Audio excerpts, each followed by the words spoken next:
Any advances on 3? If I may, I'll sit down.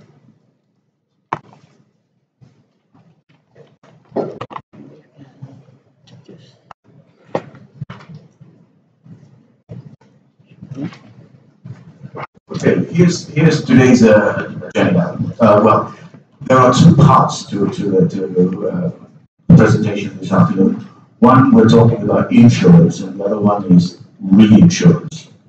So, for the insurance part, I am humbled that, you know, a foreigner, village like me, visitor to Indonesia for all these years, I am facing some key members of the insurance industry of themselves, and I've been asked to present on the domestic market. So thank you for that honor, and please excuse my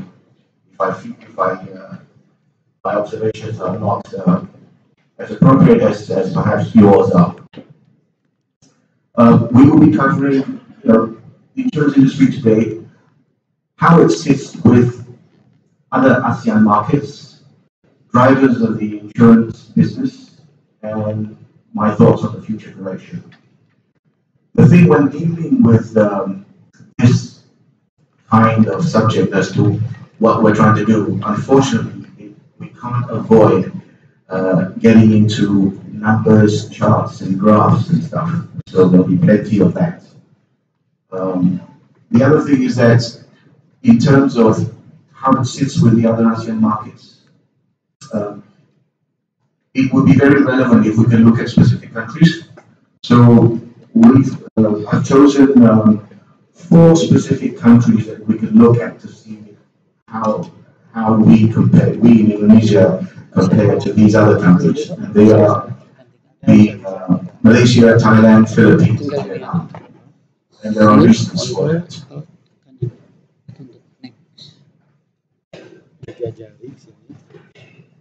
Well, okay. Yes. Okay, so to begin with, we need some relevancy in terms of looking at insurance statistics. So, we then need to appreciate the environment. So the environment here, as you can see, we've got to look at the population and the GDP. So when we look at the numbers, as an example, Malaysia sometimes appears to be quite exciting. But we do need to consider that the Malaysian population is just 12% of the Indonesian population. And Indonesia's GDP is actually 3 times that of Malaysia. So you look at these numbers and sizes, you have to bear in mind the GDP.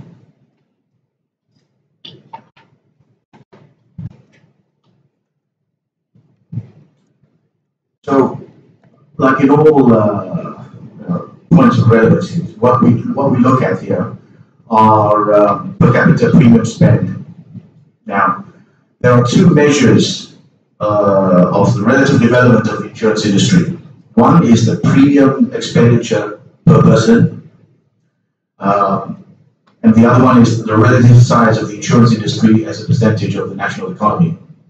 Now, when you look at the statistics here, you also need to bear in mind that producing US dollar numbers is one thing, but you need to adjust it to the actual parity value.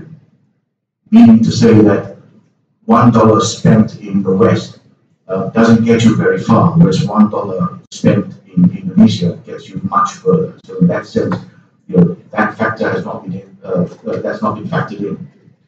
So as you can see, the average per capita spend in advanced markets was over $3,500 per person, slightly up from 2016. Split between life. They spend $1,900 on life and $1,600 on non-life. Whereas the average per capita spending on insurance in emerging markets like ourselves increased by 13% as opposed to the flat of the advanced countries.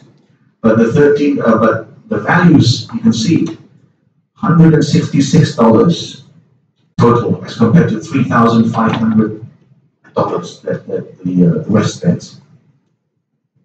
And the average penetration in emerging markets increased to 3.2% in 2016.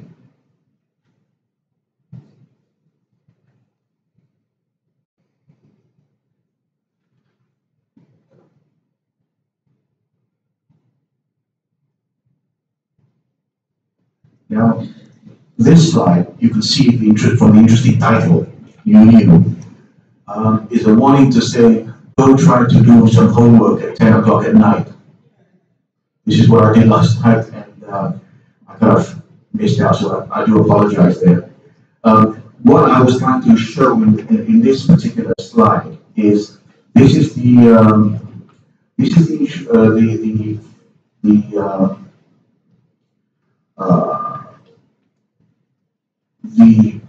rise in financial services spending in Indonesia as a whole. And as you can see, there is a healthy increase all the way up, right? But from there, you've got to look at how much of that is really insurance. As you can see from the numbers, it's a much smaller percentage of the total financial services spend.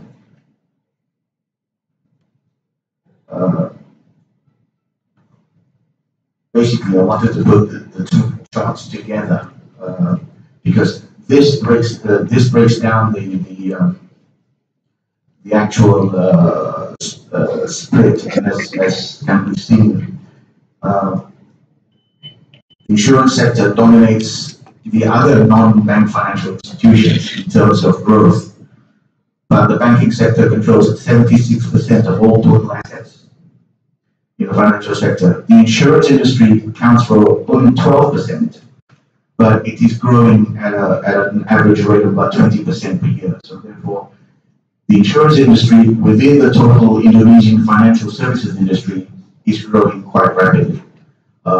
In actual fact, mostly driven by life developments.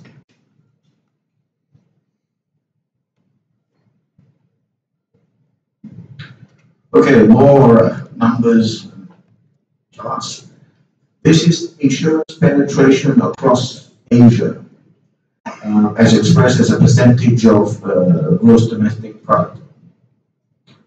Now, you can see where Indonesia stands in this.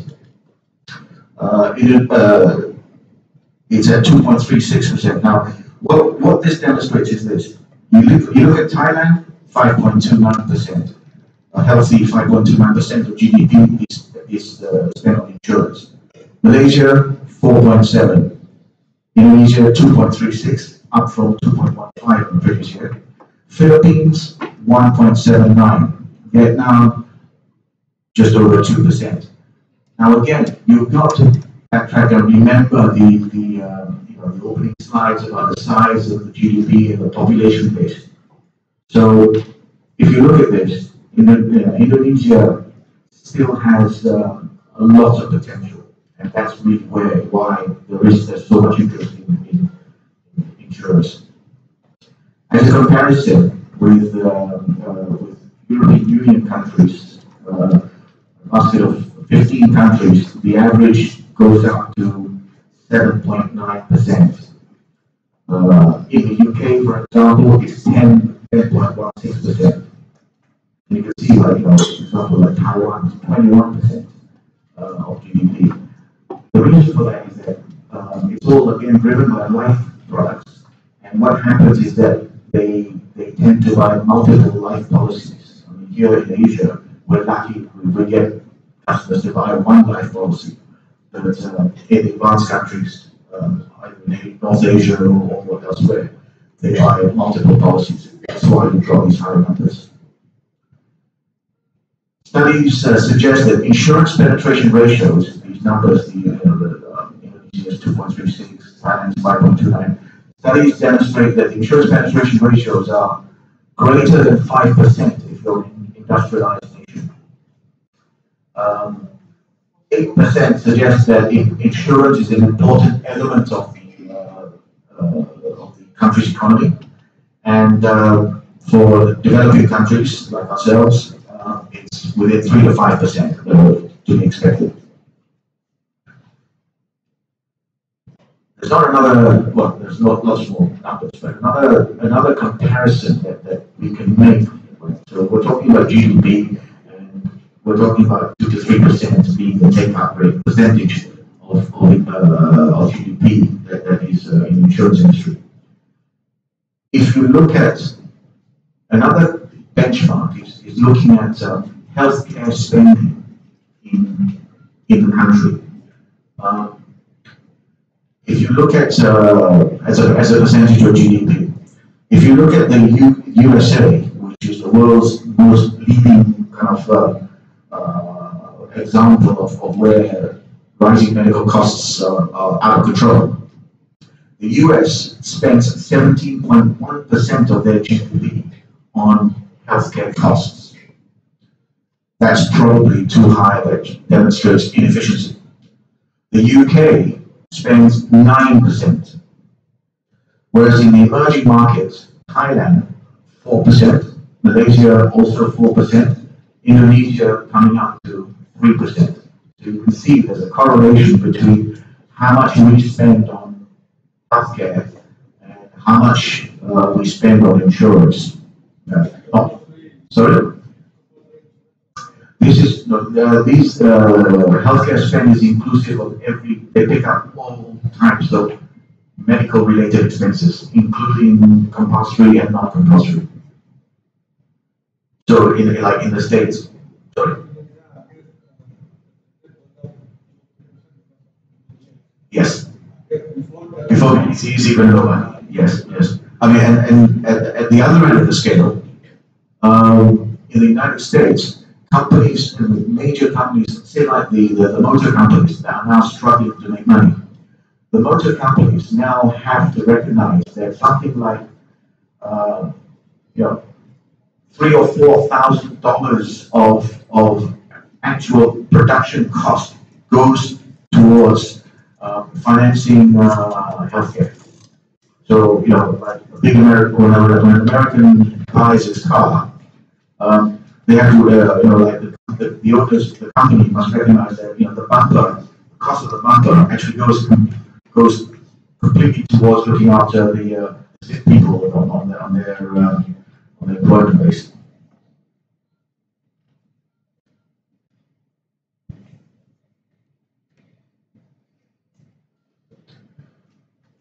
Okay, now focusing on hope. This demonstrates, again, like what I was saying about having to remember other GDP numbers to give it some context. You look at the total premium volume for Indonesia, right? A very respectable 23 million compared to, say, Malaysia at 14, Philippines at 5, Vietnam at 4. But then Malaysia is at a point of saturation already. We're at 5% of the GDP. US is still 3% and upwards. So there's a lot of growth, and that growth, exponential growth, is occurring as we speak. So for the foreign investors looking into insurance in Indonesia, into Asia, Indonesia is clearly an attractive proposition.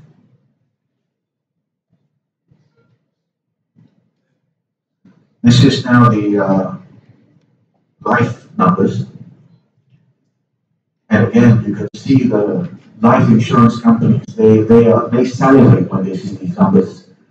Even at these earliest days, the premium volume is already the highest amongst the 4 countries, and that's just destined to get even bigger.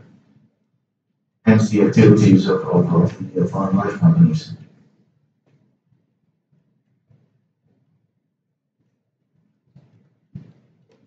Here's the non-life numbers.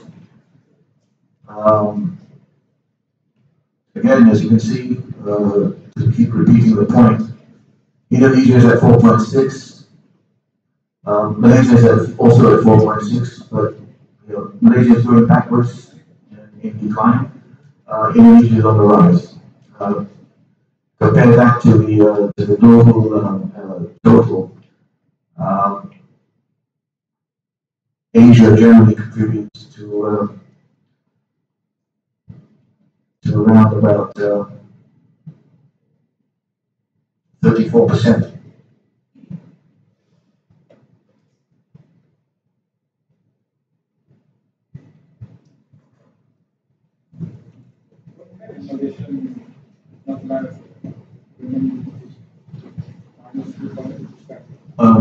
It tracks the state of the economy. The Malaysian economy over the last several years has been kept up mostly by government spending on infrastructure projects. So, but there's no real growth in terms of the true market business. So, no projects, low employment. We got zero unemployment, but our GDP was not so great, and people were buying less cars. They weren't purchasing new houses, so it all takes effect.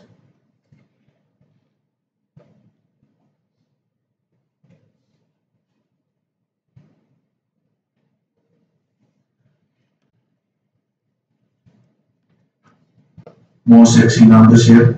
Here we can see the distribution of $4.7 billion worth of premiums across the different classes of business over the last 5 years in Indonesia. And like in most Asian economies, it's driven by property and motor.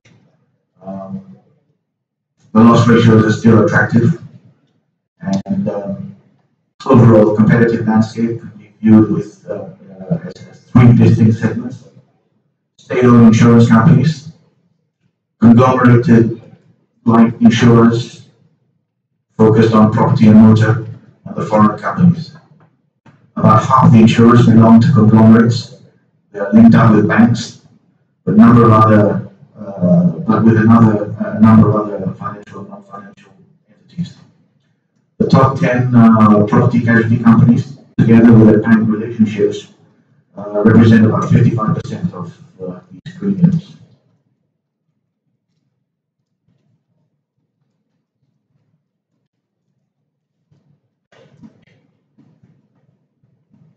Comment on distribution. It's mostly through tied and independent agents, bank assurance, and now the much talked about digital and direct channels. Distribution of insurance products has changed over time, but agency distribution is still the highest, with around about 26%. Brokers, according to the resources I looked at, represent only 12% of business. But it's the fact that it's 12% doesn't really mean too much, other than the fact that it's 12% part of the overall portfolio. Much of that portfolio being driven by personal lines insurances, which are not necessarily the province of most of us in this room.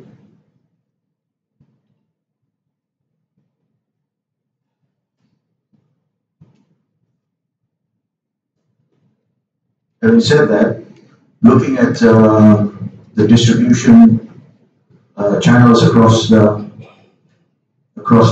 same selected ASEAN countries, here we can see that Indonesia doesn't have that many. It's still growing, and in fact, it would appear that the associations, together with OJK, are trying to push to reach a target of 10 million insurance agents within the next few years from the current 600,000. Let's hope they don't push for the same kind of numbers for broken licenses. Yeah?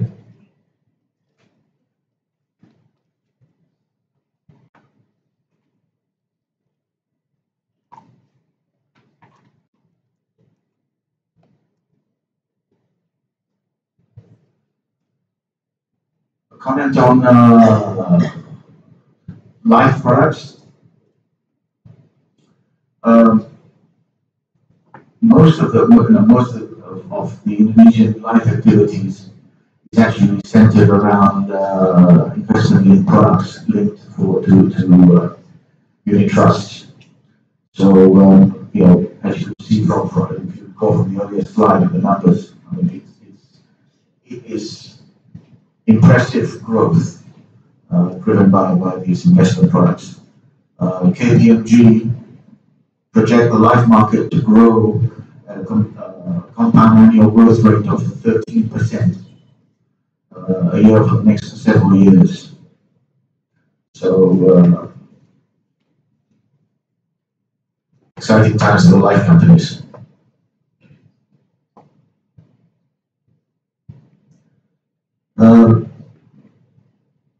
Here's just some facts about the big life companies in terms of their standing.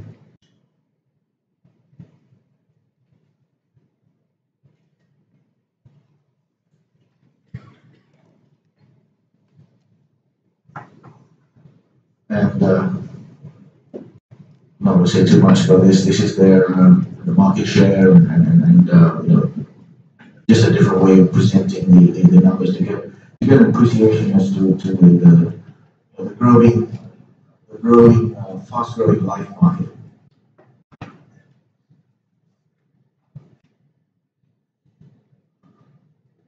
More life statistics.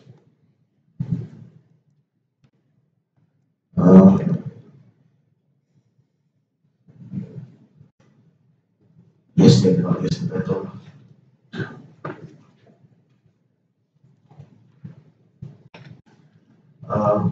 Now we go on to reinsurance. This is Indonesian reinsurance. I'm going to seriously bore you with global reinsurance later on. Stating the obvious here that you know, just listing out officially the 5 professional reinsurance companies plus my part.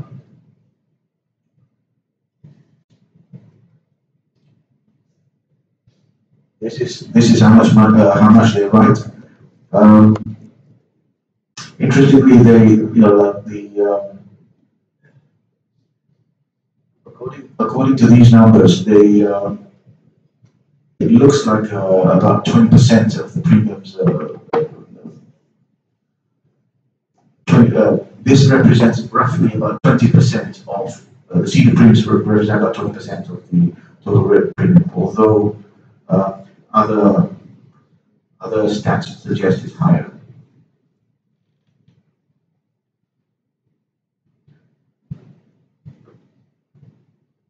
I put this one in just to show, in the reinsurance business,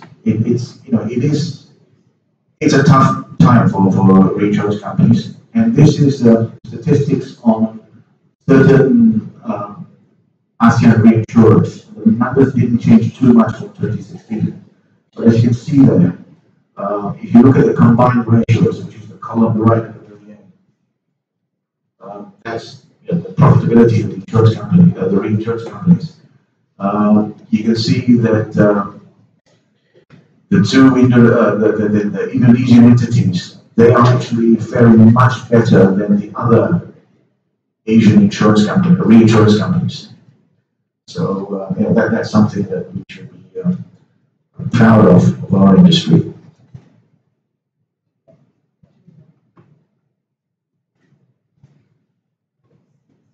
According to Expo, the Indonesian insurance industry exports about 40%, 41% of premiums. This is in comparison with, say, Malaysia at 22%, Thailand at 28%. The reason why it is as high as it is, because if you look at the Philippines is also high at 50%. That's because Indonesia is exposed to significant cat risks, catastrophe risks, and because we are exposed to earthquakes, tsunamis, volcanoes, etc., we buy a lot more protections for it. So that's the reason why a lot more goes out of the country.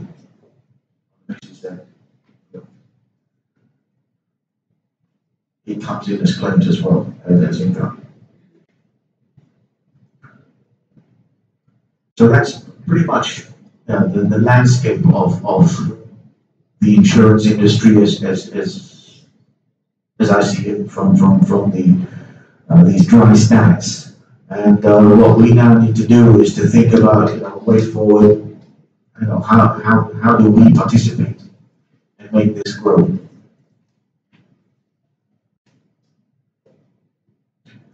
So this is what we now look forward to.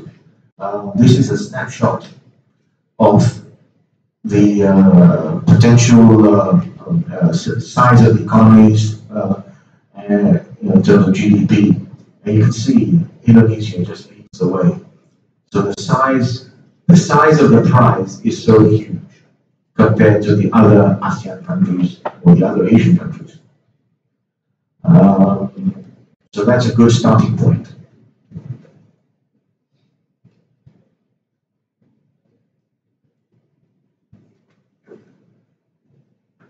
Here we look at Indonesia's economic pyramid, the socioeconomic groupings.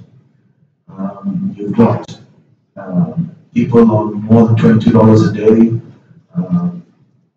then officially the middle class, from $4 to $20, and below that at $4 a day. Where are we headed now? How do we monetize all that potential premium when you look at this this split? Demand is still strong in the lower earning brackets for critical illness, death, obligations, poor harvests, and the like. They're not going to be interested in buying householders' contents insurance and all that, but they do need these other more relevant insurances. 4/5 of the population is at the bottom, is at the base of this pyramid. But remember,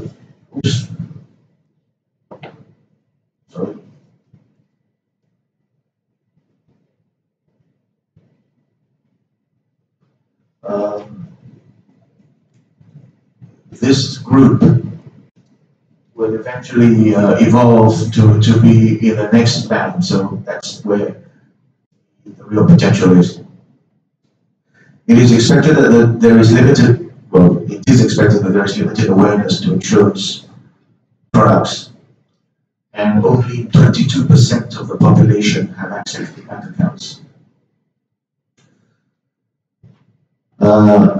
But we do have to remember that the 203 million people at the bottom base of the pyramid, they are, whilst they cannot afford property insurance, they're still affected by floods and earthquake. So it's a question of how do we monetize that potential.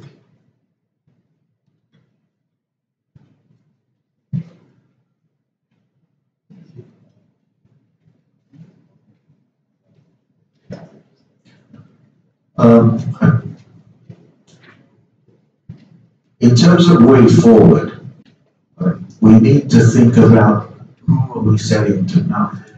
I know here where we are corporate brokers mostly, but if you look at the overall insurance landscape in terms of the potential growth, it's property business, it's corporate business as well as individual business. But it's mainly driven by individual business. And this is an interesting perspective of where we're at today. This is the socioeconomic grouping as described by the American terminology, but it kind of it's fairly relevant to us as well. In fate at the top, you've got post-war babies.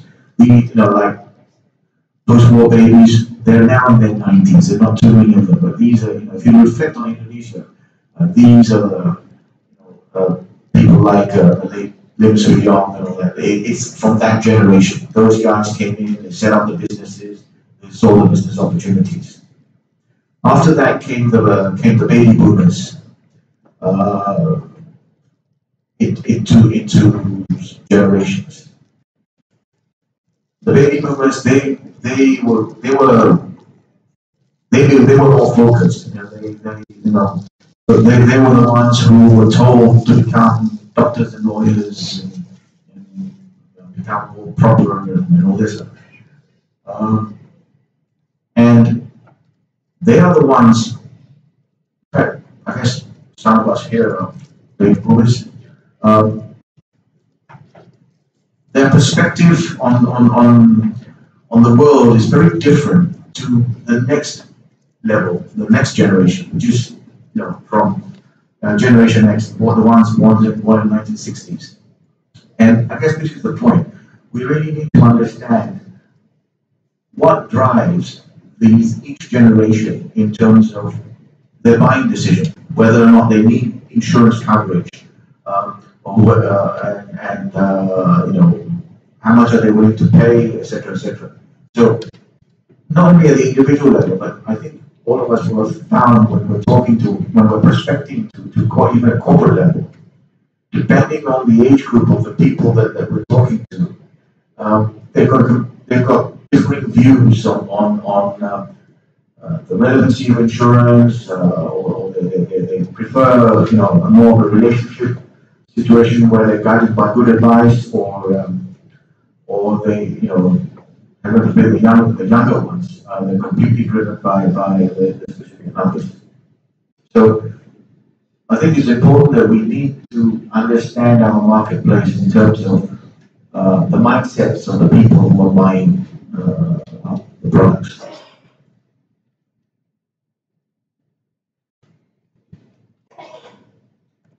Here is an often cited statement about 80 million people could join the consuming class by 2030.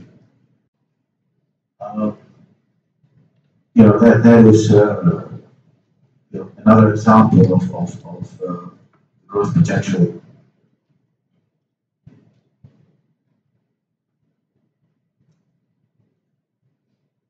Okay, this is a horrible one. I have to read carefully.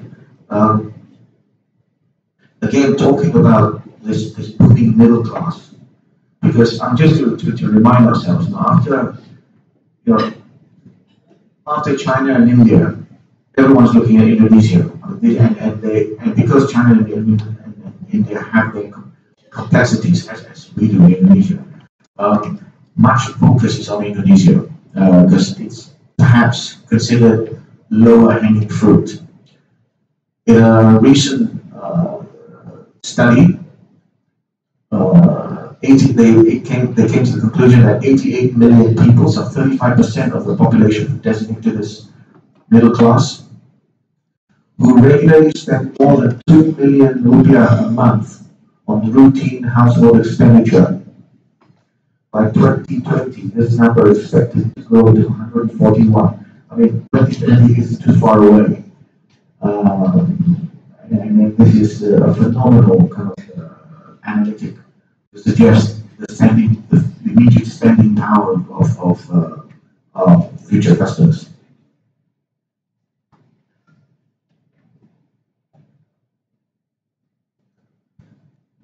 Now we go a bit techy. We talk about fintech, insurtech.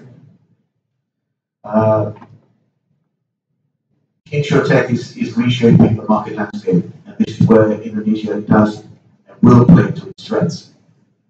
You know, insurance is an old business. You need deep pockets and a lot of experience in the market. You know, we use actuarial tables and analytics to determine target groups to price our products. Then we use shooter, we go out there and go find the business. Insurtech is about tackling data capture and analyzing them for immediate input from all the toys that we're using, the handphones, the tablets, the activity trackers, the GPS in your car. And it's no longer about being web enabled, it's about being mobile, it's about mobile apps. That means the products have to be pre-underwritten, it has to be simple, and again, the projections from the various consultants suggest that Indonesia's forecast is about 100 million smartphone users within the next couple of years. So, you know, the classic example is the success of Gojek. I mean, we all may think of Gojek as, you know, the app for you know, takeaway your food or Gojek. But more importantly, for Gojek, they have created a platform for digital platform for payment, and having that platform means that they can access a lot more people than insurance companies can at any one time, and they can build that relationship. And it's all about relationship marketing, and they've got that platform for it. So it's about how do you capture that audience, and entities like Gojek and Tokopedia, they have those platforms, and it's that kind of businesses, insurtech companies that will make a significant impact on how we are buying insurance. Bearing in mind, again, you look at the socioeconomic groupings. I mean, the old guys, the dinosaurs like myself, who like nature to listen to me. You know, these guys are getting less and less. They want to read it through the apps.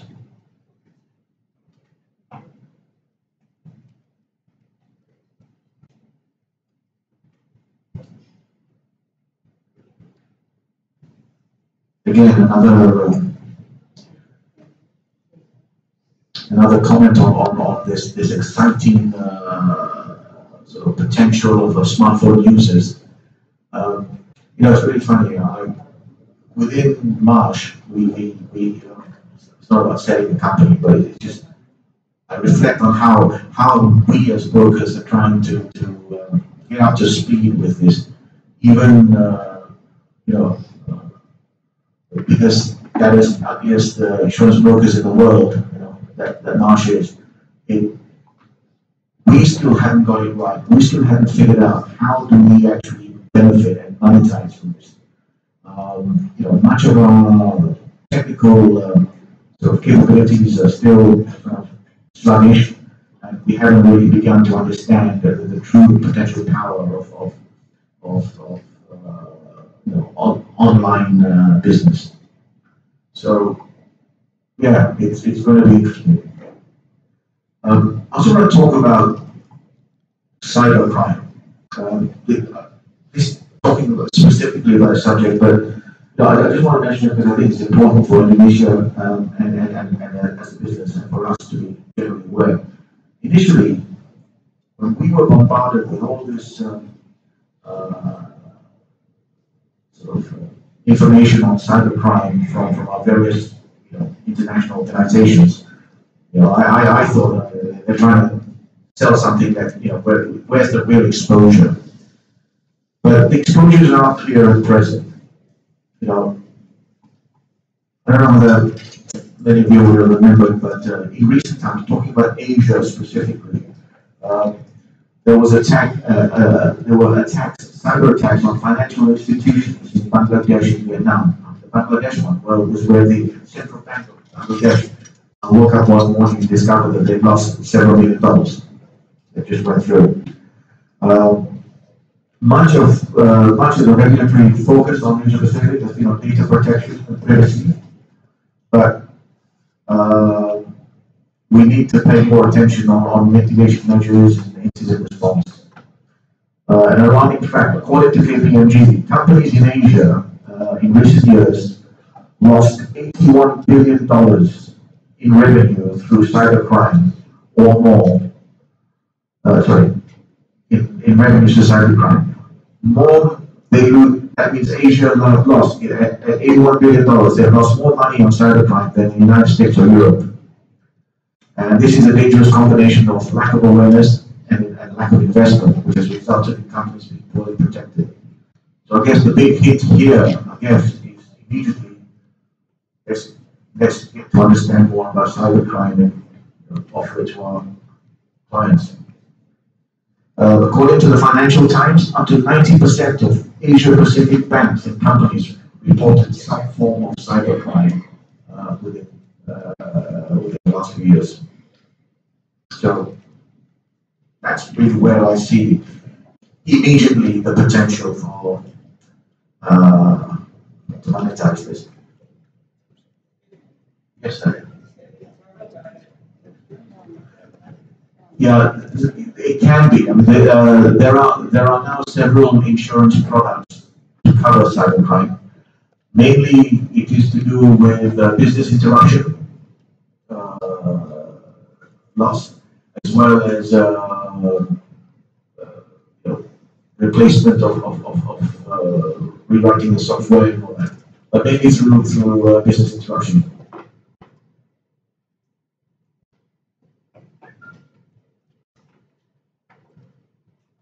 Micro insurance. Here you can see the flash points. It still is needs developing in Indonesia, but given the right platform, again, it could be. It is clearly something that what I was talking about earlier about 203 million people. And only 22% of them have access to bank accounts. These are the guys, who would benefit from these products. And we're talking about volume business here, i.e., putting together schemes. And I know that in places like India, they've been very innovative. You can buy from the phone some form of limited coverage, and that that includes crop failure, etc.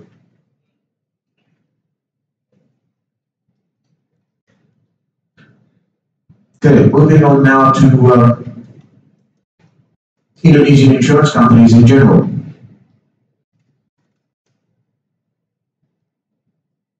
So just to scare us all, the number of insurers that failed in the last 10 years, the number of insurance companies that failed in the last 10 years, and the solvency ratios of some insurers are still apparently volatile. Over the last 10 years, 24 licenses have been revoked due to management failures. So scary stuff. I mean, we are custodians of public funds. Well, insurers are, and we do need to be strongly capitalized and have the right infrastructure. Sorry.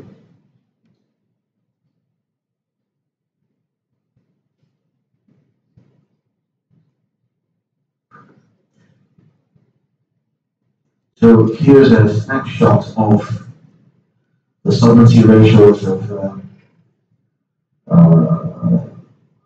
some real companies. I've blanked out the names.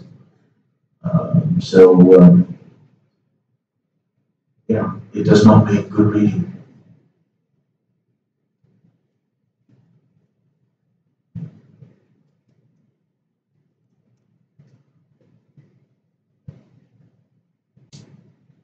Those failures occur despite the fact that we are working in a highly regulated industry. In case you guys didn't know about it, and I'm not going to read through every single one of them, but it gives you a flavor as to the regulation that we all have to abide by. And one of the reasons why we're all in this room for the next 9 days.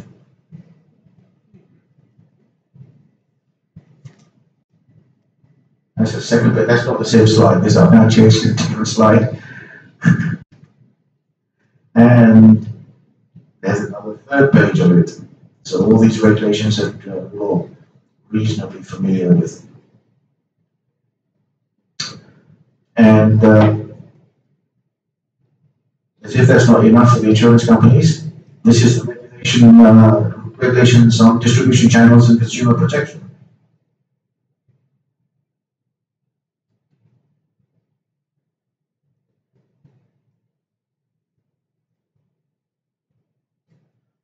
But having said all that, I mean, we are in a good industry, and this is an interesting survey carried out in 2016, but still relevant in 2018, carried out by PwC, where they did a survey on the top risks faced by insurance industry in Indonesia.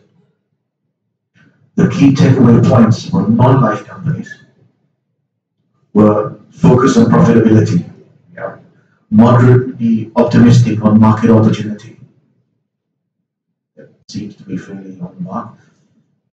Innovation and branding is important. Challenge in attracting and retaining talent. Risk management and IT strategy still developing. Moderate confidence in IT structure to support business operation. And in fact, this was the non-life company CEO comments. The life companies were fairly similar, except that they were focused on growth instead of profitability. And they were optimistic rather than moderately optimistic. So, now this is the words that you always like to listen to in all presentations. In conclusion, we in the insurance industry, we do have a great purpose in all seriousness. We make a great impact and difference to our clients and the country, and we make a difference in the critical moments that matter. So, the future is bright, the way it shows.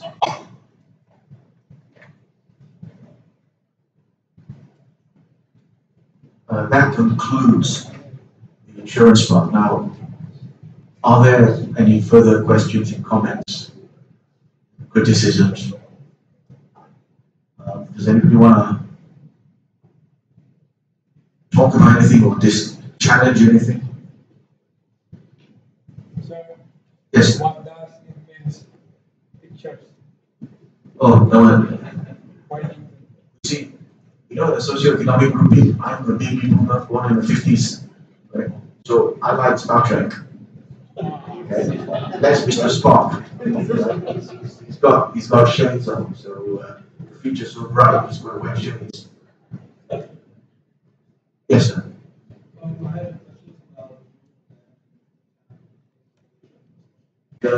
For which one? Sorry.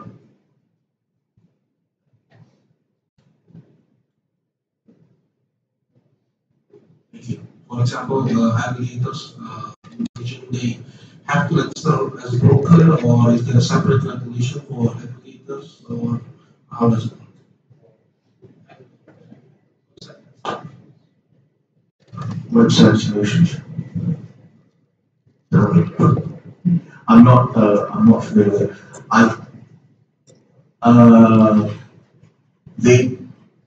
I think it still gets back to an actual agency. It still has to be through an agency. So therefore, when the aggregators look at, when you look at the aggregators' websites, eventually you will find an entity that is the agency.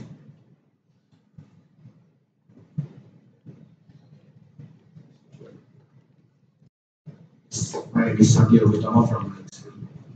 If you see your presentation, I saw that the number of premium contribution to GDP of Indonesia is 2.3%. So what is the sort of like benchmark number of the or the ideal number for the growing country like us for the premium spending contribution to GDP? you have any picture of it? Yep. I put it in the slides. According to experts, as a developing country, it should be from 3 to 5%. So, in that sense, Indonesia is headed in the right direction. I mean, we're now at. So you mean that we still have room to grow? Oh, absolutely. I mean, yeah, and it will grow. Just exponentially will grow. The other thing is, so will your GDP. So therefore, your cake gets bigger. So from your point of view, in which type of insurance that we still have room to grow? If I saw your numbers before, we saw that the growth on non-life is tend to stagnate. Right? In my opinion, maybe the room to grow is more on the lifestyle. Yeah. Which is it's more on the agent portion rather than the broker portion, which is getting over percent. I think you're right, man. You made the right observation in the sense that even when I was doing the preparation for this a few months ago for the other courses, when everybody talks, all the statistics and information that is available about the development of the Indonesian insurance market, it is very much focused on the attractiveness of the life market. If you look at the property, I mean, if you look at non-life, it is still driven by motor and property. But motor, we know how motor is done, so we can reasonably predict that. There's not going to be that much to look forward to in terms of real growth.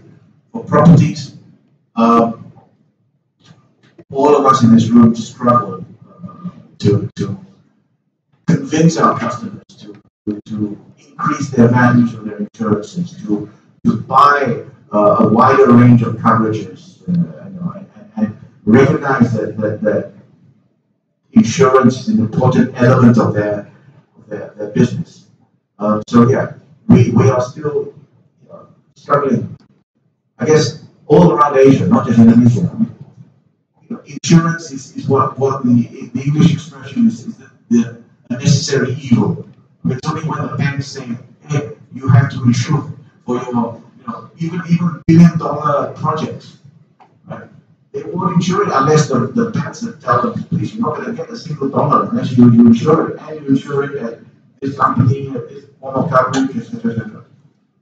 Secondly, it is more on your life portion. How do you see our contribution as a broker will have more portion of that kind of role? Maybe that's my last question. There are no agency. Our biggest competition are the agencies.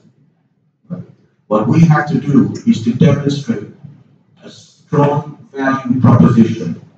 We are not just taking a transactional piece of business to an insurance company. What we have to do is we have to focus on what happens, because we are professionals. What happens if there is a loss, if there is a claim? Your agent is not going to be around to flag them on that. This is where the independence of the insurance broker, i.e., all the strengths of the insurance broker, actually makes a lot of sense to the buyer of insurance. Any businessman, if they're spending a few $1,000, a decent percentage of their running costs on insurance, they want to have good value for what they're buying. So it's a bit like, what we tell them is, an example would be like, you would not consider building a house without getting an architect and without getting a project manager to make sure that you're not being not being cheated by the process. Well, we need to position ourselves to demonstrate to our prospects in exactly the same way. We are architects of protecting their balance sheets.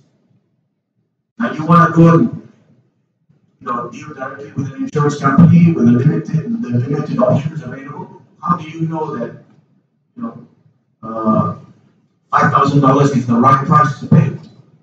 Is it $5,000? Is it $4,500? And you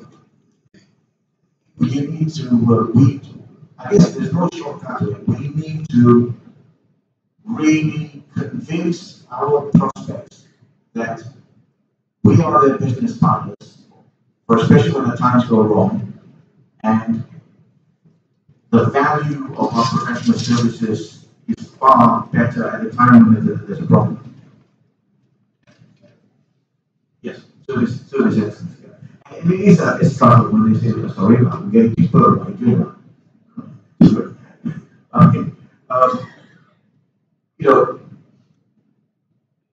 We can always argue about price. At some point, maybe price is an issue. Right? But the thing is, yes, you can always get cheaper next door. But they're not going to have the benefit of your professional services 24/7, because they're going to have the benefit of their agent service 24/7. But what the agent can deliver is very different from what we can deliver. We can deliver a far bigger range of protection and confidence to the companies. Essentially, what we do is, should we be talking like this?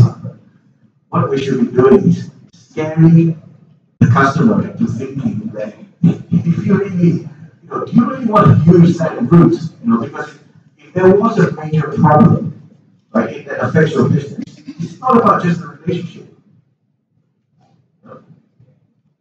But it's done.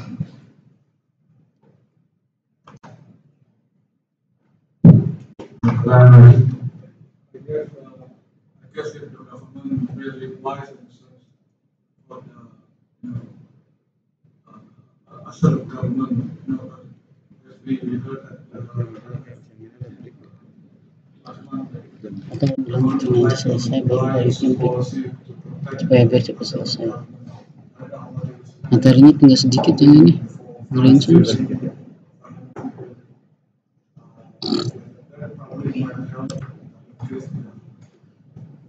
Empat slide. 44. Ini jelasannya cepet kok. Makanya mendingan selesai dihabisin dulu.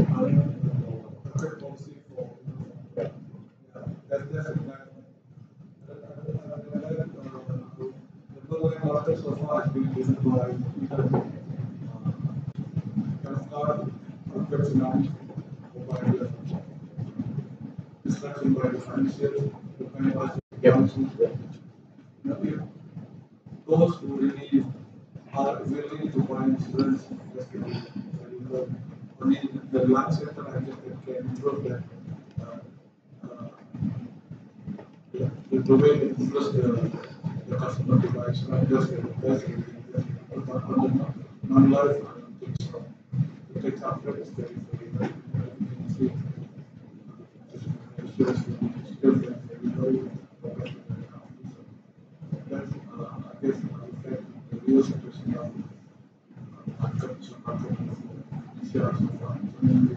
we rely mostly on the government spending planning.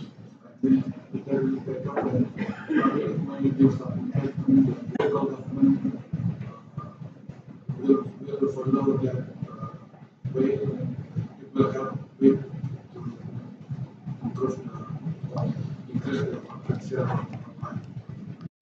That's the expectation. Doing things as usual, I think Thank you, Bob. Yeah, I think good observations, which is pretty much where we're at. Again, as I was saying, in Malaysia, flat economy, and what the politicians did, the government at the time, GDP growth was only through government spending. There was very little in private spending, which is what we all need to see. We need to see a very vibrant domestic economy, but of new investments coming in, rather than the same companies. So it is an a problem right now in the global depressed global economy that we are a GDP plus industry, and if GDP is growing in small numbers, we struggle. But the one thing to look forward to is the fact that if you look at the main cities, there are new businesses coming up. Small business, not just small businesses, enterprises, smaller companies. These are the companies that we need to broaden our base and identify them. Well, this is quite depressing, isn't it? If you want to reflect on our industry. So that's why for Marsh, we end up, we go and end up buying another business up. So it's the only way that they can show to the shareholders, no, we've got growth.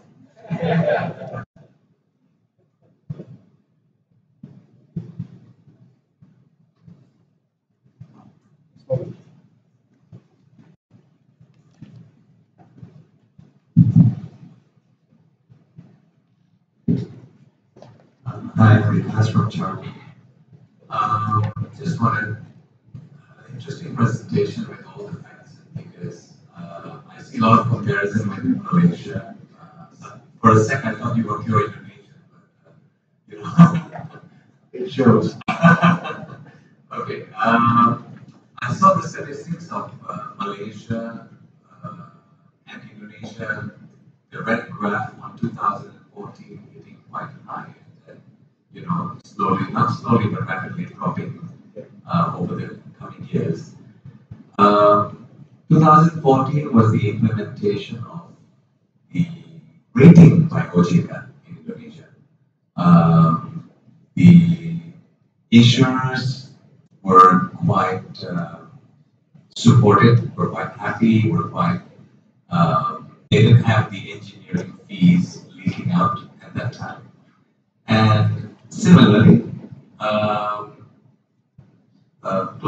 about that time, Malaysia went, soon after that, went into de-tariffication. My question is, looking at the tariffication and the de-tariffication, and the statistics of Malaysia dropping post-de-tariffication. So do you think that the tariffication actually is the only thing to regulate or to keep an insurance company healthy? Or because after that, we're looking at Malaysia going into the negative growth. And even well, the insurers keep complaining about the engineering fee factor. But if that's not the case, I'm sure they would have still been in the position of where they were in 2014. So is tariffication the solution of the growth of an insurance industry? No pressure on this question. Okay, first of all, to begin with, the reason why I chose Malaysia is because in terms of the actual total volume of premium is very similar. So that's why Malaysia seems to be the better country to benchmark it. And yet, when we look at Malaysia, we have to discount the fact that Malaysia is a much smaller market, saturated, etc. So that's why. But I guess in response to your statement, the de-tariffication in Malaysia, I think my view is that it was coincidental that the numbers went down. It wasn't because of de-tariffication. The numbers went down in Malaysia purely and simply because our economy was shrinking. And when you've got a shrinking economy, again, it's very similar to here. It's driven by motor insurance and property insurance. And in a shrinking economy, no new cars. Everybody reduces the values of their cars and properties. So that's what Malaysia saw. And there were no new projects because in recent years Malaysia has actually been struggling for in terms of foreign investment, and we're a highly dependent oil economy as well. So all of that meant that we still are in a depressed economy. For Indonesia, I guess my comment on the tariff is that occasionally it is probably good to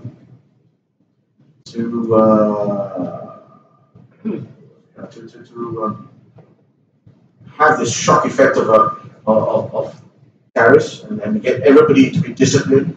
The question is, can they continue to be disciplined? Will there be backdoors, as we now discover through engineering fees and etc.?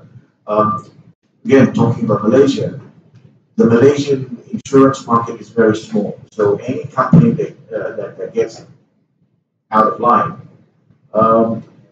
the regulatory authority or the association are able to quickly respond, and kind of things can get back to an even keel. Whereas the Indonesian market is a much bigger market, and therefore any changes would have to be quite, it's quite a tall order. So yeah, my view is that the international markets actually did get very concerned about the price of Indonesian business entering into the markets before tariffs. So yeah, it was good for them, but it lasted for about a year, less, and then it was back again. But fortunately, the numbers look good. I mean, they're like we've been blessed with some good results. We've not been hit too much by Nat Cat, and that's really what it is. The problem is we are sitting in a Nat Cat area, and much of the premium calculations are based on allocation of that Nat Cat provision.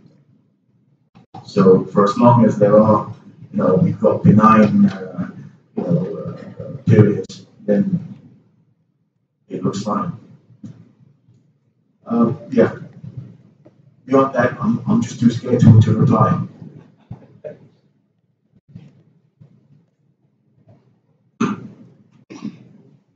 Hi, I'm Patricia Rangla from MB Broker Indonesia. We just started last January, so we are new.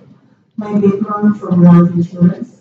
So when you talk about life insurance, I saw the probability to grow the business from my side.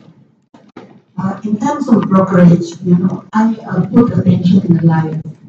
But when I face, the brokerage side for the business, it's very tough, challenging for me to sell life because we have to compare with agents. And we know that agents can sell their company. They will sell the product, but they sell the company because they represent the company. So it's very tough for me to join with life insurance because they think that broker is, problem for them. So this is, I think, that what we have to do in the broker side, that we have to fight the regulation. Because from the agent side, they have to get associate from the association, like APARI, they have to register in it. They have to pass the, from brokerage CIMB, but in terms of their regulation, they have to pass the license. So I think from the broker side, because I saw some insurance company from outside, the broker can sell both. And also in Indonesia, the regulation, we can sell both. But mostly all the brokers, they only sell general. So this is, I face, it's very tough, challenging to this business. Broker can sell life insurance. So this is the fact that I found after that. Thank you for that. What it means is that you have excellent opportunity because there's very little competition. Yes. I understand that. I mean, historically, um, the brokers are at a disadvantage in most territories when it comes to life business, and that is why many companies, broking houses, they either they go and focus on group life, term life, sorry, for corporates, or they specialize into high net worth consultancy. But that middle band of good business, the competition from agents is actually quite overwhelming for brokers. Thank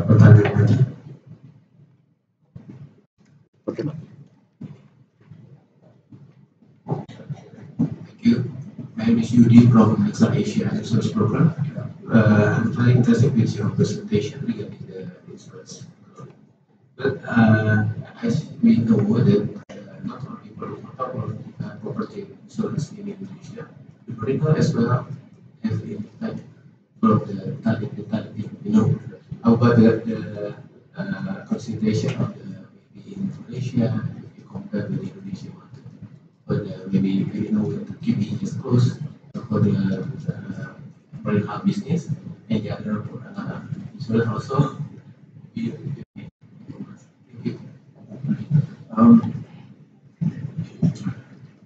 Not too sure what I can say about the Malaysian marine hull market. It's much smaller.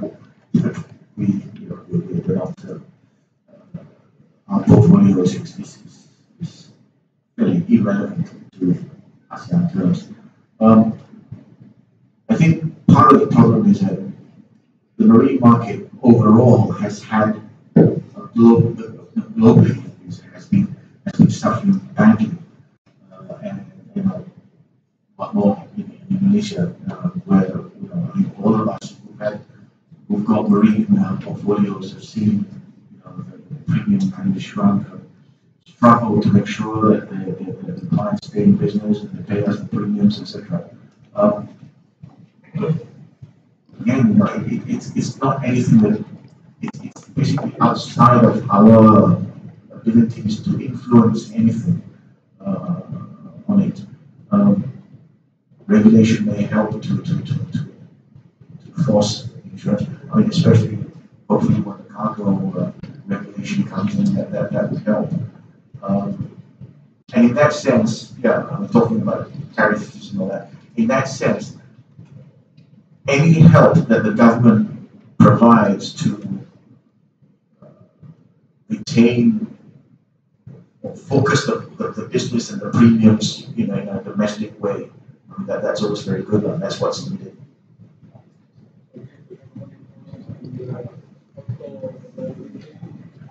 Yes, I mean, I'm not familiar with the background to that, but that, I mean, I guess we must all be waiting for that, the day when compulsory third-party liability comes in. All right. Yes, it's time for regular. Good, thank you.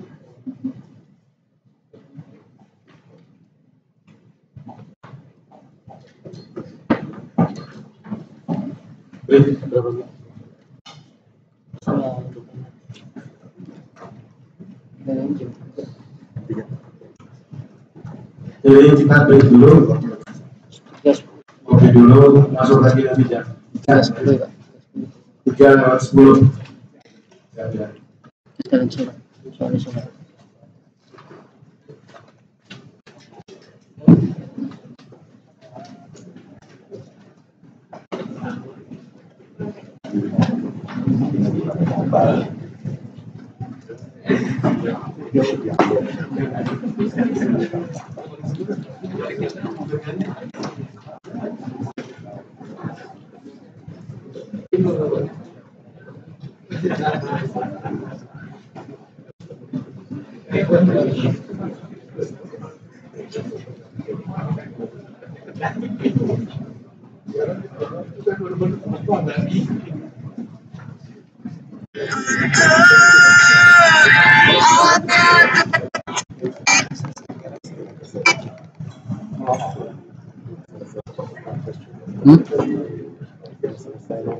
Aku ambil itu aja di saya juga mau ini dulu. Kunci di itu sebelah mana?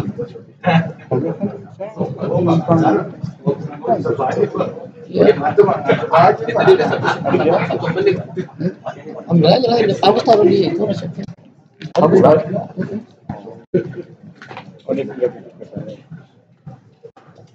harusnya titip.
Boleh. Boleh harusnya. Boleh justru yang ibu. Apapun.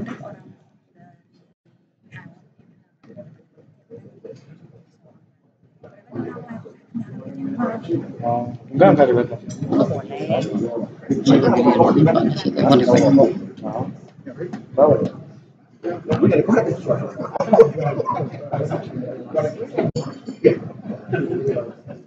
Terus saya foto di sana aja. Apa tuh? Ada. Kayaknya nggak ada kontak deh, saya lihat.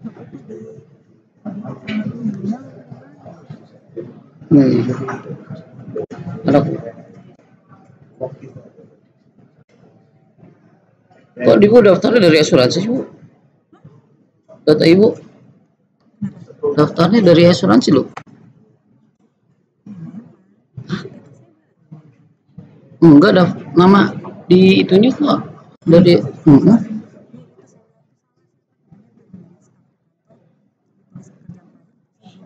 iya nggak update itu.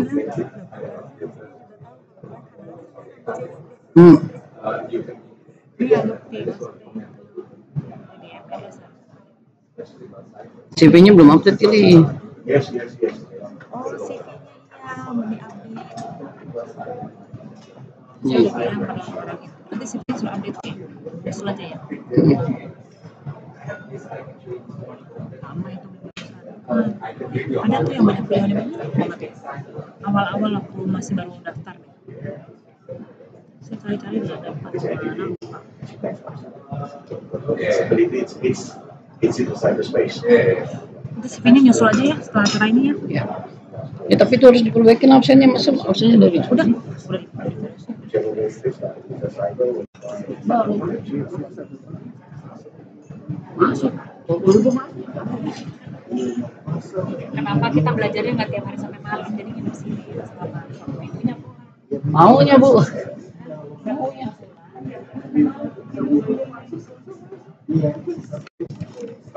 Sabtu, Minggu sama Selasa 3 hari. Belum jadi.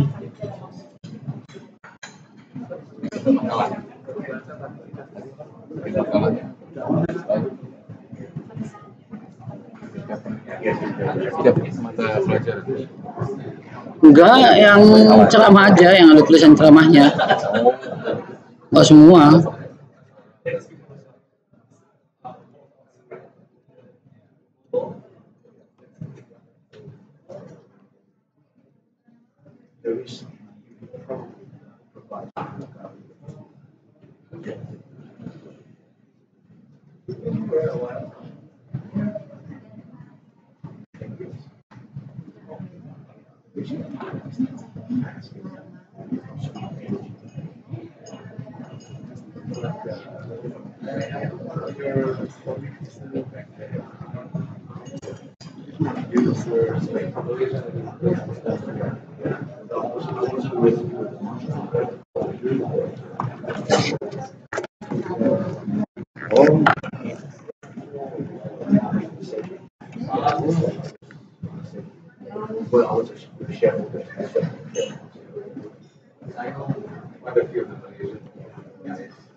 Within these last few months, maybe 9/11 was when we had the biggest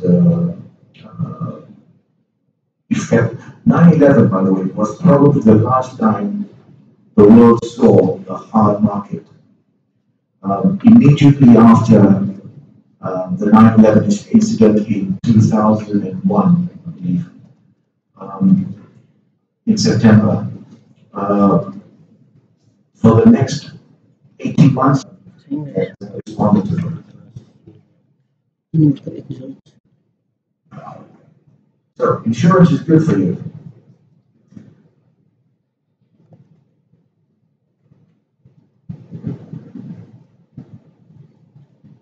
I'm struggling a bit to understand.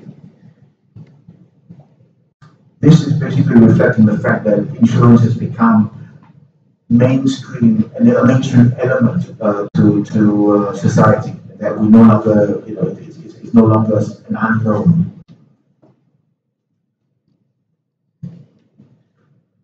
So, to be more specific, how does it benefit the clients?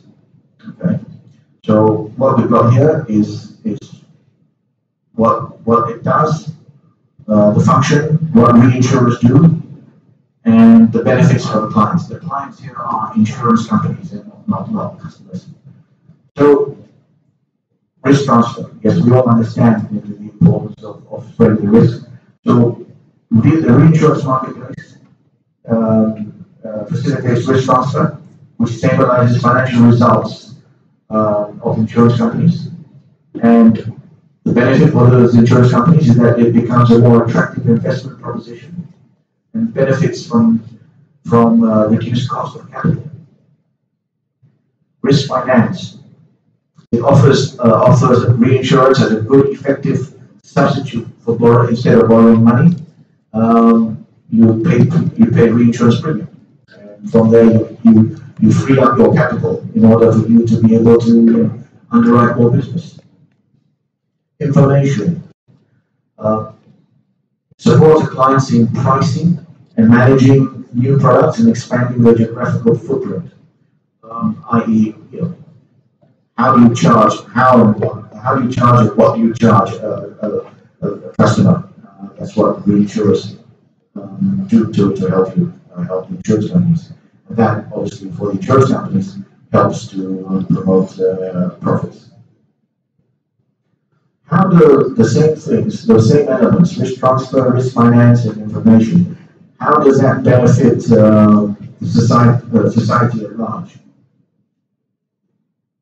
Right, so same thing.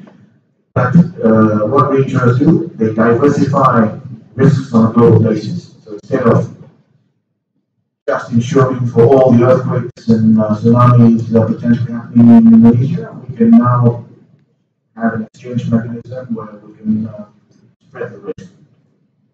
And what does that do for society at large? It makes insurance more broadly available and affordable and enables economic growth.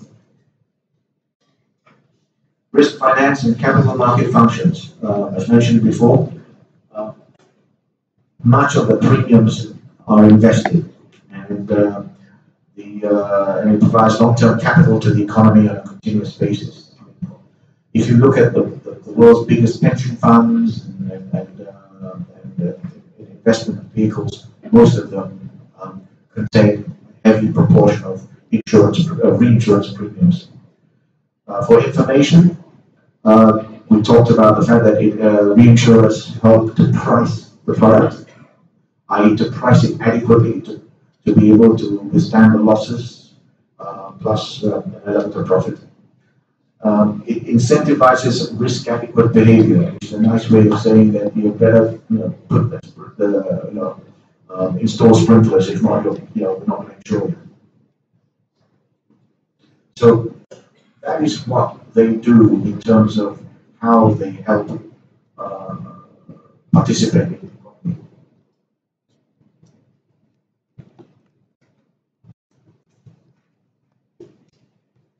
Today, there are about 200 reinsurance companies. Now, just to a distinction, we talk about reinsurance companies. So there's 200 professional reinsurance companies. But beyond that, there are direct writing companies that also write reinsurance. So, for example, Allianz, as an organization, would not be registered as one of the 200 companies because they are a direct insurance company, but they are significantly involved in reinsurance to the extent that their portfolio is as big as the 200 companies themselves.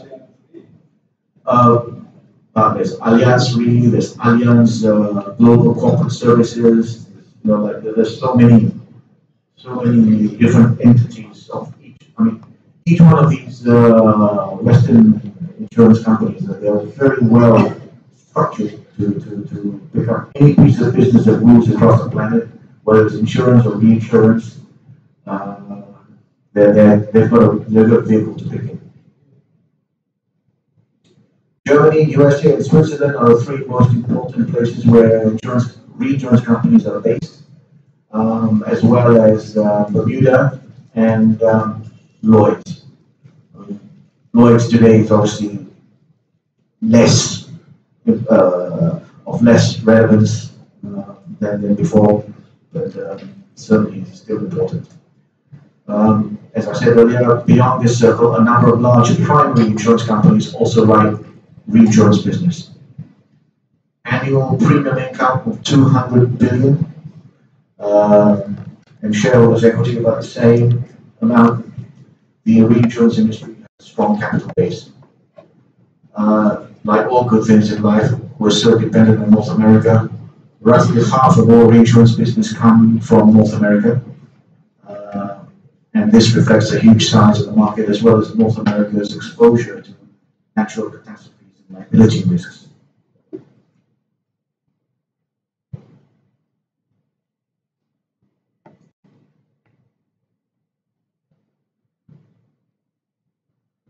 The reinsurance industry in numbers. Here you can see the split between the largest reinsurance markets by region. We talked about North America, Latin America. Asia Pacific is 26%, and much of that 26% is obviously because of North Asia. And if you look at Japan, Korea, they're very strong numbers.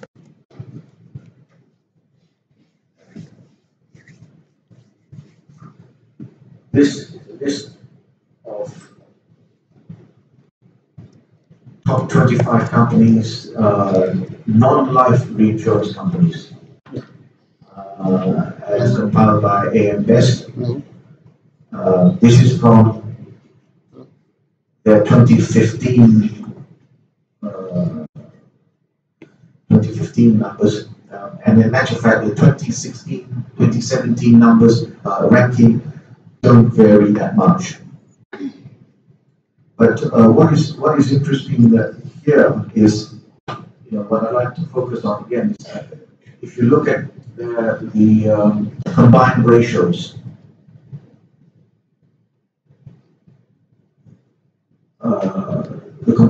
which is the middle column, and the variance, you see half of them are in red. That means half the insurance companies, all those ones in red, means that they were making losses. And this was based on 2015, 2016 numbers. The reinsurance markets have gone worse since then. So they're making even more losses or less profits.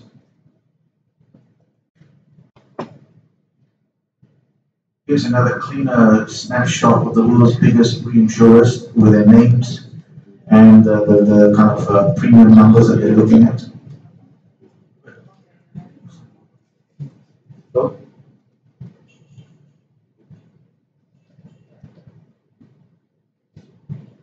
that one. So just now when I presented the top 25, this is from that top 25, and you can see how much they're writing relative to each other.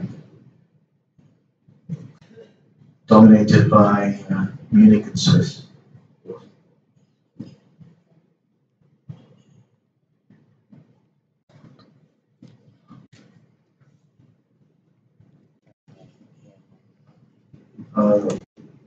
I like talking about combined ratios because it demonstrates the state of the market today. As you can see here, the 2017 9 months 2017 compared to 9 months 2016, the combined ratios of reinsurance companies have deteriorated to in excess of 100%. That means they're making losses. So they're not having a great time.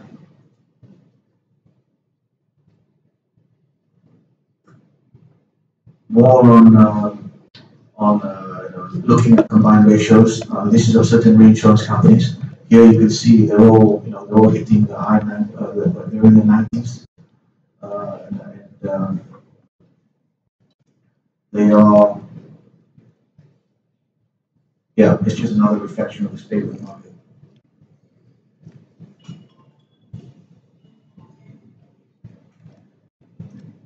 This shows that the fact that the reinsurance companies, we talk about how much premium that they're handling and they're investing in the international markets. Well, the other flip side to that is that they're not getting the right returns on it. So this charts the average return on equity over the last 3 years or so. As you can see, it's barely nothing. They can't make money by investing in traditional investment vehicles. Sorry. Diterima Pak ya? Ya Pak. Diterima. Diterima.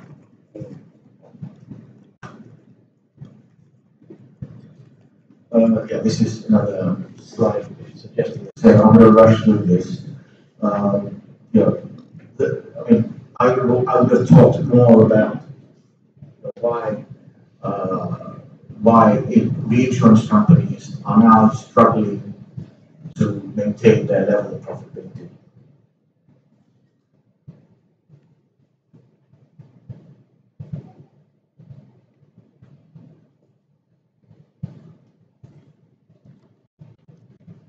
Now we look at ratings of reinsurance companies. This is an important point because in Indonesia we can only accept am I right in saying A minus minimum rating for reinsurance markets is A minus. And lately there have been problems with certain markets that have lost their ratings, and that presents challenges because they have to be replaced. And there's one particular Middle Eastern reinsurance company, good friends of the region. They were they were A minus, AM Best, A minus. They are now, because they, and this is all documented in public domain, because they have delayed the issuance of their financial reports, they have lost their A minus status. Yeah, sorry, they've become, according to AM Best, they are triple B minus or something. I mean, it means that we can no longer use them, and that's pressure. Pressure for insurance companies because they've got to replace these markets. So, watching the financial strength of insurance companies is important, which is why those earlier slides about combined ratios they've got to be firm and basically maintain their financial strength. So these are some of the elements, the drivers of business conditions for reinsurers, and the trends and the observations.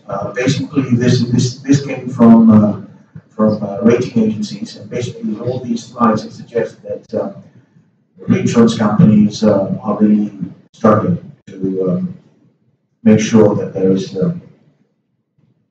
remain profitable.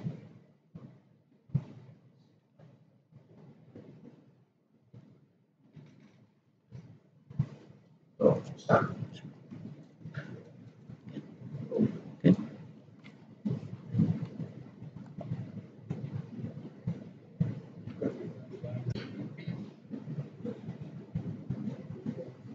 Okay, this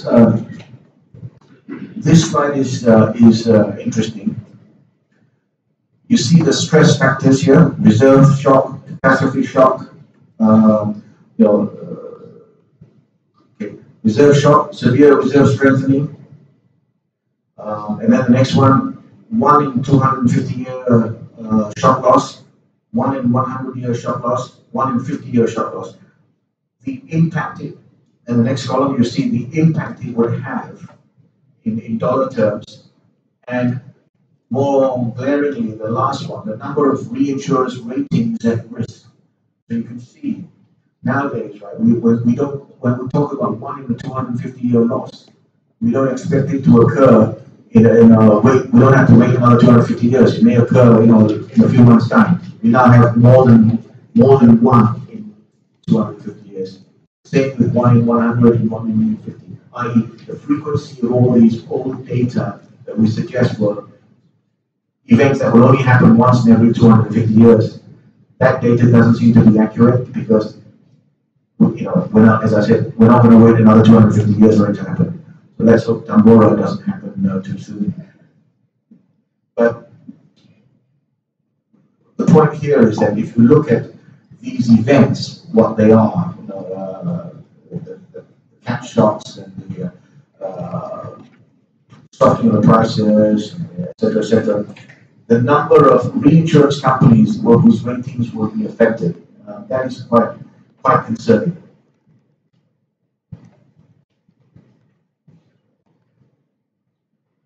So one way that the reinsurers promote their strength is through mergers and acquisitions. This is a slide that lists out the recent acquisitions over the last 3 years.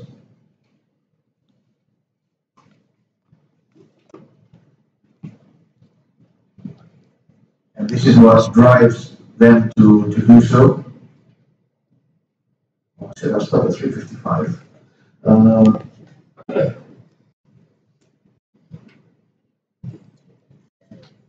Costs more than natural catastrophes.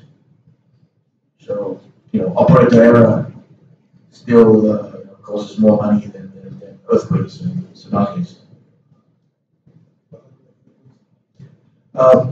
Frequency and also the impact. Actually, mostly because most man-made catastrophes, like factories blowing up and all that, the factories are heavily insured, whereas nat cat losses, most of them are not. not insured. So that's why the actual insured losses are much lower than the yeah.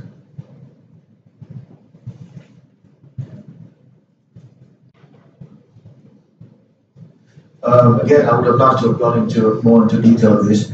Hurricane Andrew was the first storm in 1992 that changed everything. Just to explain, because we are so reliant on the U.S. reinsurance market, what happens is that everybody looks to the severity of the storm season primarily in the Gulf of Mexico, and what happens is that it affects the oil rigs, and then if the winds continue, it then goes inland, and then it hits insured properties inland as well. The big one in 1992, Hurricane Andrew, created had an effect in that it began the process of developing proper catastrophe modeling. They also looked at securitization of cat risks, cat bonds, and it became lessons learned that included disaster risk financing, mitigation, and emergency management. All that came out of Hurricane Andrew. I'm sure that you guys, you have to read this. I'm not sure that you guys were affected by this, but on the reinsurance side, at the end of last year, or around about September time last year, there were hurricanes Harvey, Irma, and Maria, and they affected the global insurance markets. And the question was, how on earth could three winds and a small Mexican earthquake actually cause the potential of premiums to rise in Asia? In fact, what had happened was that they tried to use this as a basis to get higher premiums, but it didn't quite work out. But to show you how close we were to these issues, why Hurricane, particularly Irma, was of concern, was that Irma started off as a strong wind, and they knew that it was going to hit Cuba and Central America, but they also knew that the wind was going to start going towards Florida. And why they panicked was because if it hit, the winds were traveling in a way that, fortunately for them, by the time they hit Cuba, it hit mountains, so the winds then reduced power. Because had it not been for the fact that they reduced power because of these mountains, the likelihood was that the winds would have hit Miami. If it hit Miami, it would produce an estimate of $200 billion in losses. The global insurance market has not yet seen losses of $200 billion, and we were that close to it, just by act of God, that the winds then got deflected into a different direction. It deviated to a different direction, and the damage that was done was much less. I mean, it was 141 million. So that shows you how critical it is for these weather type losses for reinsurers, because they have to recover their money from us. We very nearly came to the point where we saw the world's biggest insurance loss from one single event, one event. Here is an interesting list of 2017 losses. As you can see, split between natural catastrophes and man-made disasters. It just shows that there is lots of activity going on that really impacts the Indonesian insurance prices. We're lucky that we've our premium base is still very stable. Betul, betul Pak. Saya lagi ini dulu, cari internal dulu. This is the list of the 40 most costly insurance claims from 1970. And as you can see, the biggest claim is Katrina, Hurricane Katrina, and the biggest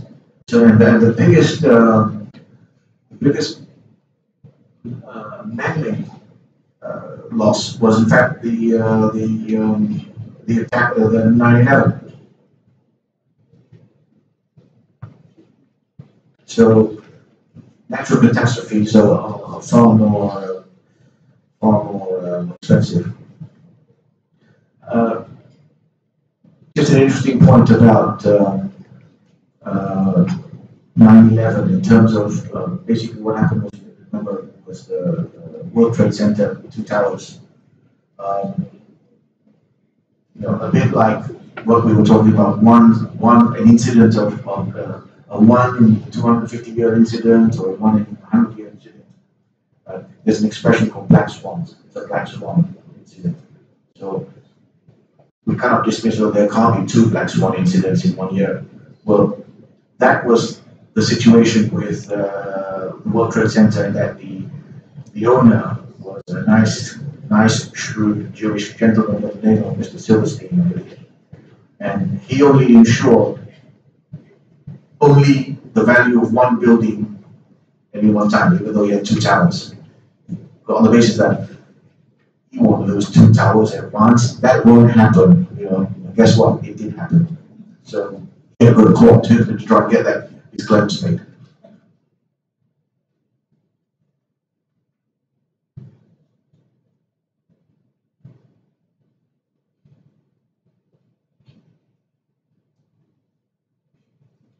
Sorry, it seems a repeat of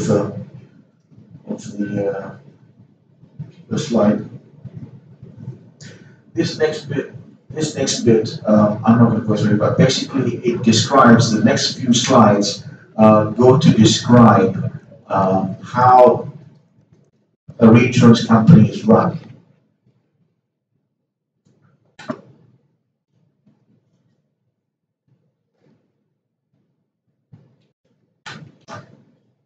Essentially, this is the key. It's about balancing these 3 elements. Right? You're trying to manage the risk. Right? You've got capital and liquidity management, i.e., you're looking after the funds. You've also got underwriting, and then you've also got asset management.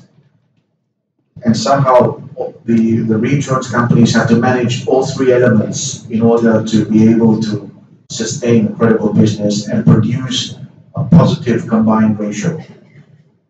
It's not an easy act, and this is where insurance companies, we are brokers, we're further down the food chain, but for insurance companies, global insurance companies, their profits they're struggling to produce underwriting profits. So they're having a right for premium income. When they do that, they'll suffer losses. So the shareholders will then say, "Hey, guys, get back to underwriting principles, because you're producing me losses." Right?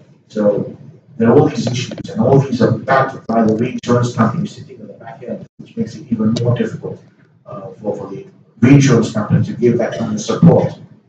So it's a delicate relationship between all these entities. I'm not going to go through them, but you can see this is pretty much where it is. Here, this is a bit about pricing. How do you price for a catastrophe? And according to what worries reinsurers is that the real issue is that they're not pricing it correct. They're not pricing natural catastrophes correctly, in the sense that they're not able to model it properly. And the biggest exposure over the next several years is flood risks. Perhaps, flood risks are a thing of the past for us in Central Jakarta, but for places like in China, India, these are major exposures which will cost the markets billions. I mean, as an example, unpredicted flooding happening in Jordan last week, where people lost their lives, and then around the world, and we've not been able to model it properly.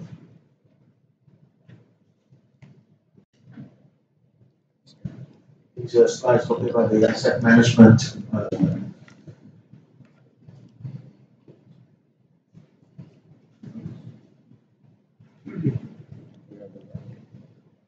And capital liquidity.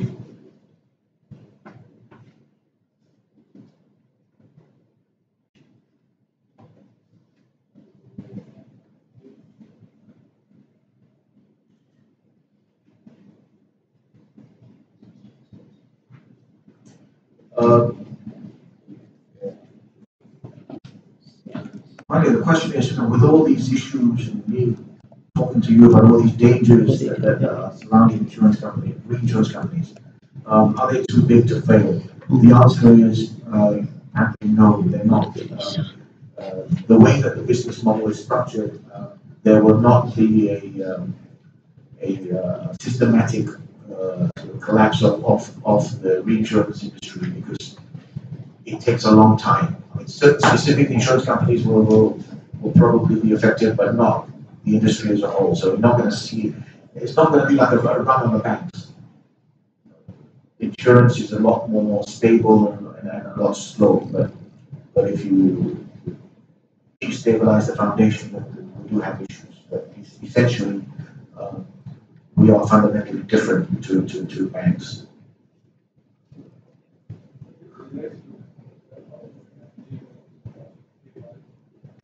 Okay. Yeah. The AIG bailout, and that wasn't too much about a core reinsurance business. That was because of financial schemes that AIG took on. They became financiers. So it wasn't pure insurance. It was a team of 5 clever guys sitting in London. Nobody knew what they did other than Mr. Greenberg, and they were trading and making lots of money until they lost their bets. So that bailout was more for the to help the financial system, right? To help the banks, because the banks would have been affected if AIG wasn't able to deliver. So it wasn't pure reinsurance business as such.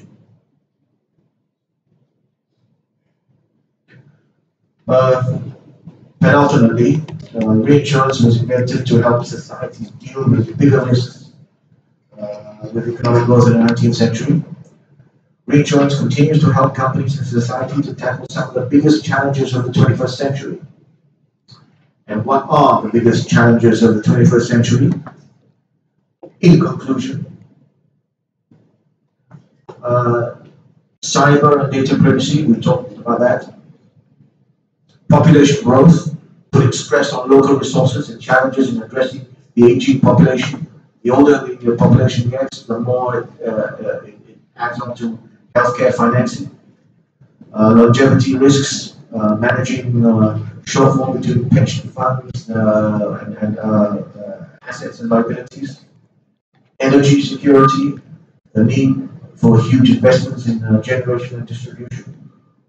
Water scarcity, air pollution, food security, social unrest, and pandemics, including the overuse of antibiotics and all that.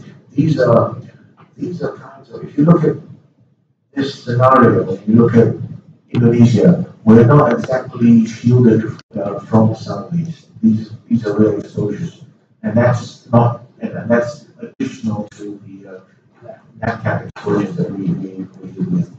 Okay. With that, I end my lightning review of reinsurance with apologies for the fact that we kind of ran out of time. Thank you. Ada pertanyaan? Any question?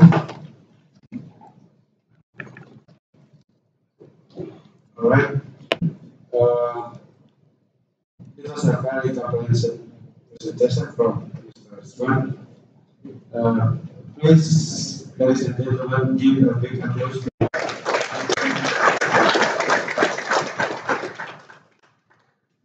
Oke, kita akhiri sesi pada sore hari ini. Kita lanjut lagi besok pagi jam 8. Terima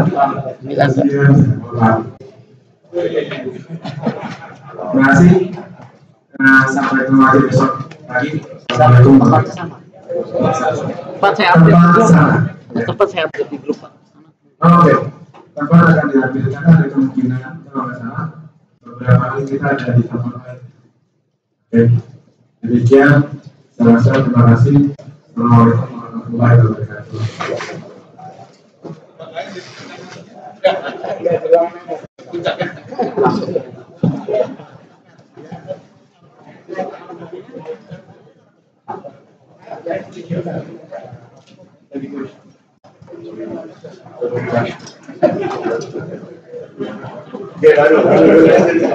I aim to please.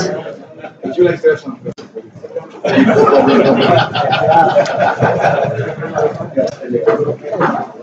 Yeah, you talk. No.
Make new regulation.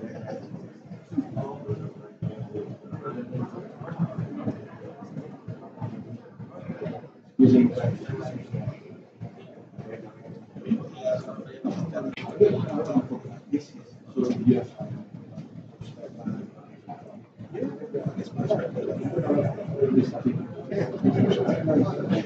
thank you so much. Thank you so much.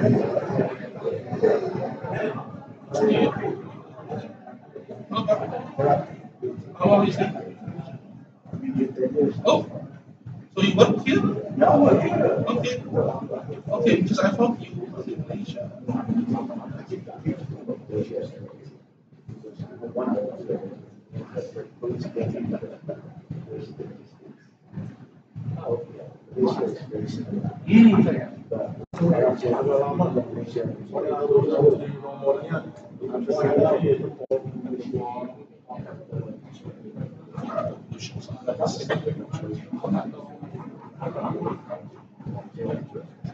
Yeah, I had a shareholder in my previous company.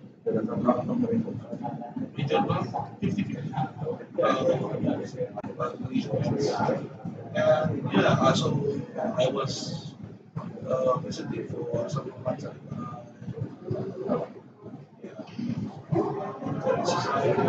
I don't know about recently. Yes. Yeah, that's the key. Before, phone was not.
I grew up in like this big. Yes.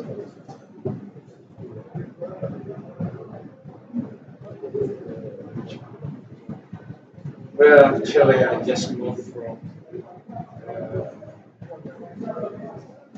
that program. Is named it as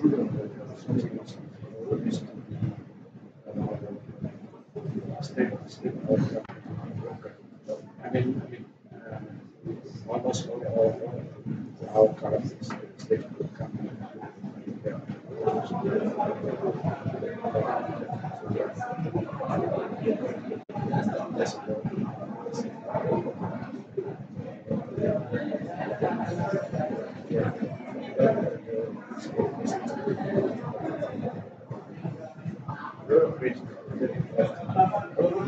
Like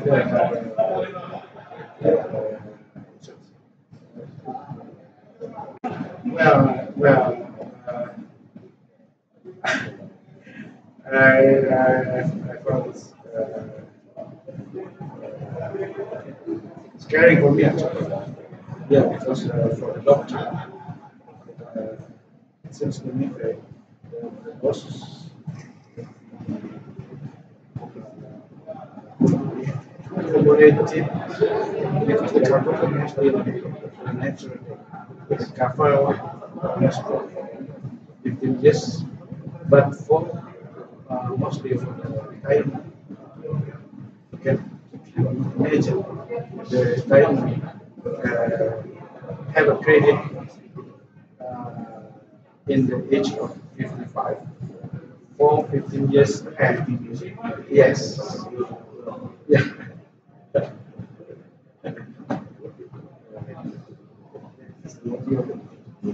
Yes. Right. Yeah. Yes.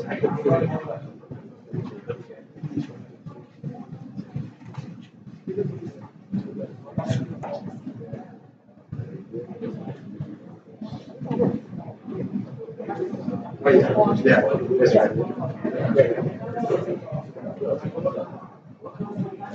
Yes, that's right. Yes, that's right. Yes. We will behind it. To be a group and as a conclusion. Yes, that's right. Which is really tough. Yeah. That's right.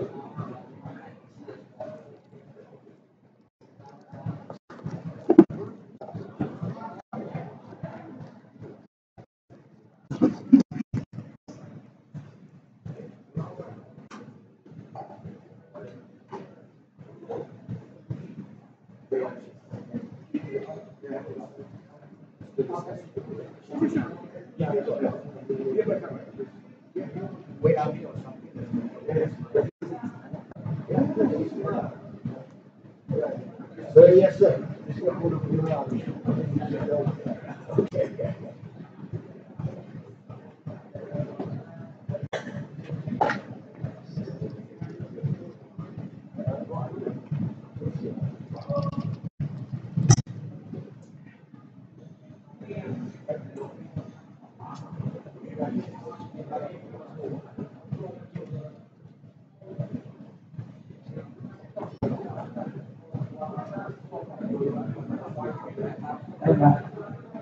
Siapa berwenang?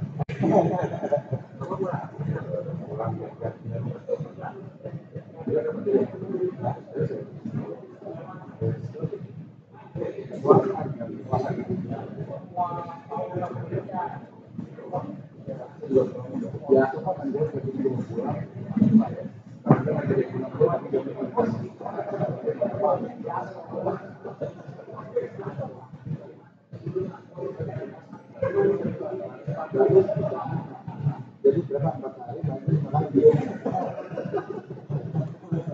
nanti 5 hari itu.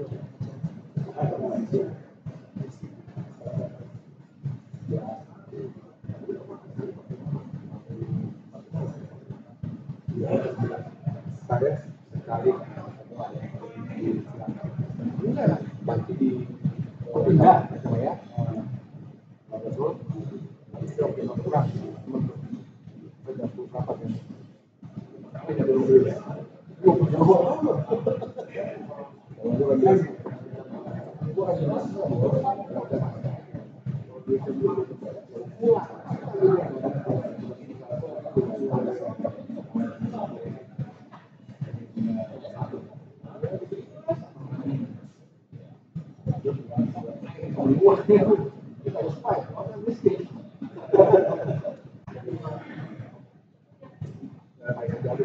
Oh ya.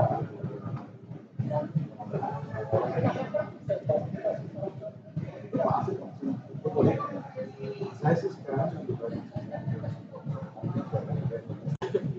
saya nggak kerja sih Pak, makanya gimana?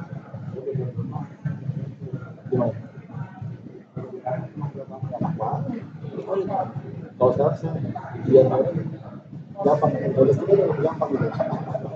Mana nggak bisa Pak? Saya ganti pakai pin dia paspor. Saya tadi pakai DNT. Kayaknya dia kan cuma 250. Pakai 240. Ya, mantap.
Nah, masih nginep ya? Saya mau pulang. Ini kan nggak ada mana yang buat penilaian Paris kan, form penilaian. Oh, angket. Hah? angket